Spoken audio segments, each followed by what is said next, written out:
Никога не е късно да бъдеш добър и това, което си се научил, да го даваш на хората и да помагаш. Излязах малко сутринта, понеже имам работа тук до една банка, трябва да отида. И на пазара един възрастен човек ме спира и вика: момче, извинявам се, може да ми видиш малко телефона, че по Viber не мога да се свържа с дъщеря си, вика, в Америка. Взехме аз телефона, ама той някакъв измислен модел, не разбрах какъв е. Влязах в сеттингс, настройки, видях нали всичко как е, усилване и така нататък. Набрах ми се, работи. Но той по Viber иска. Айде влизаме в Viber. Запомня го като контакт, нали, излезе при мене и всичко е там наред, прозвънках си, нали, звъннах му, звън на телефона, всичко, човека толкова щастлив и викам: благодаря ти за това, че ми викаш момче. Той сравнение с мене си, да. И толкова неудобно, извинявай, че те забавях от времето, моля те се, кажи ми какво ти дължа. Викам: глупости ти, добре ли си?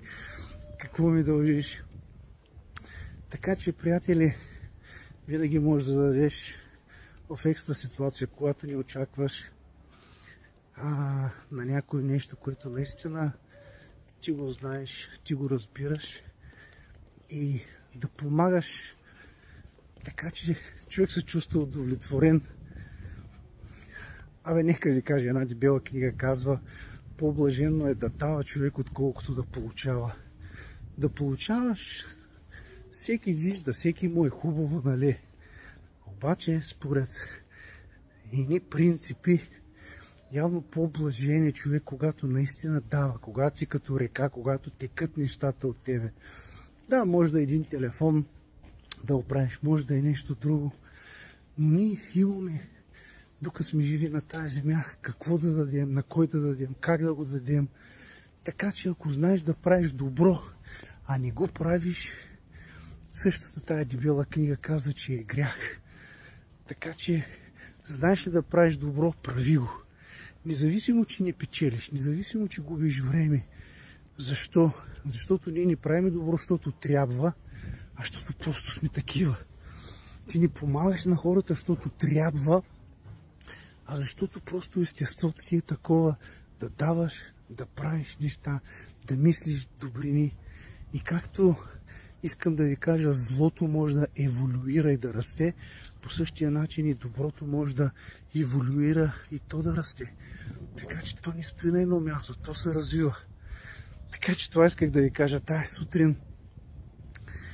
Добрината, която е вътре в нас, ние крити, ние пазети, ние дръжти по складовете, в мазата на тавана, заключена.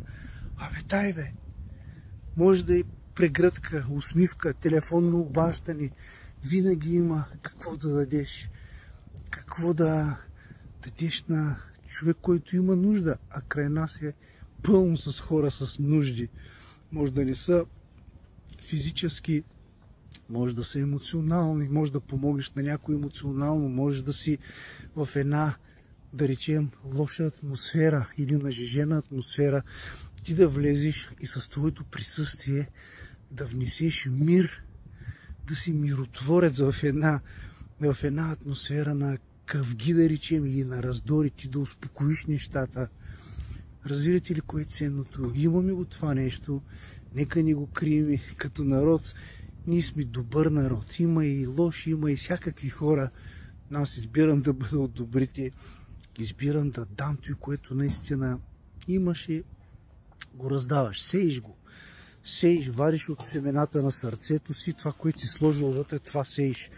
Ако си слагал добрина, ако си култивирал това сърце, от него ще вариш тия неща и тези неща ще сееш.